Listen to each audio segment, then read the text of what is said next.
ይህ ነብሰ ገዳይ መኪናውን እያስተካከለ ቢመስልም ነገር ግን ከሩቅ የሚመጣው መኪና ወደሱ እስኪጠጋ ድረስ እየጠበቀ ነበር። ልክ መኪናው ወደሱ ሲቀርብም መተኮስ ይጀምራል። አባትና ልጅ በተፈጠረው ነገር ይደናገጣሉ። ከባዱ ነገር ደግሞ በሌላ በኩል የሚተኩስ ሌላ ሰው ነበረ። አባትየውም ይመታል፣ ወደ ገደልም ይወድቃሉ።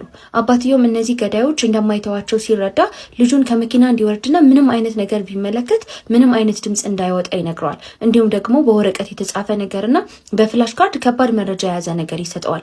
ልጁም ከመኪናው በመውጣት ትልቅ ዛፍ ስር ይደበቃል። ገዳዮቹ መኪና ወደ ወደቀበት ይመጣሉ። አባትየውም ገዳዮቹን ሲመለከት ልጁን እንዳያዩት በመፍራት ትኩረቱን ወደሱ እንዲያደርጉ የመኪናውን ሞተር ያስነሳል። ገዳዮቹም ከባድ ተኩስ ወደ መኪናው ያደርጋሉ።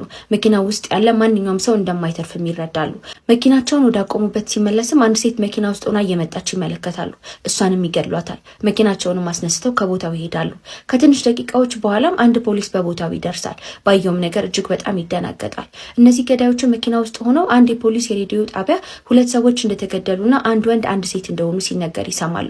ይህም ማለት ትንሹ ልጅ እንዳልሞተ ይገባቸዋል። ያደረጉትም ነገር ምስክር እንዳለ በማሰባቸው በሁኔታው እጅግ በጣም ይበሳጫሉ። ትንሹ ልጅም አባቱ እንደነገረ ወንዙን ተከትሎ ወደ ከተማ በመሮጥ ላይ ነበር። ነገር ግን በመሀል መንገድ ላይ ባየው ነገር በመደናገጥ ይቆማል።